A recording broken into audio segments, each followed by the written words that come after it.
शरणं गच्छामि बौद्धं शरणं गच्छामि संघं शरणं गच्छामि धर्मं शरणं गच्छामि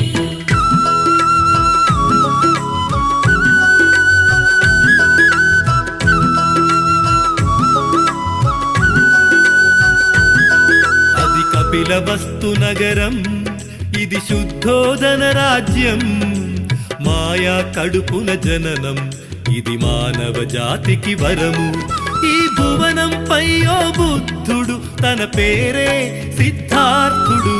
బుద్ధం శరణం గచ్ఛామి బౌద్ధం శరణం గచ్ఛామి సంఘం శరణం గచ్ఛామి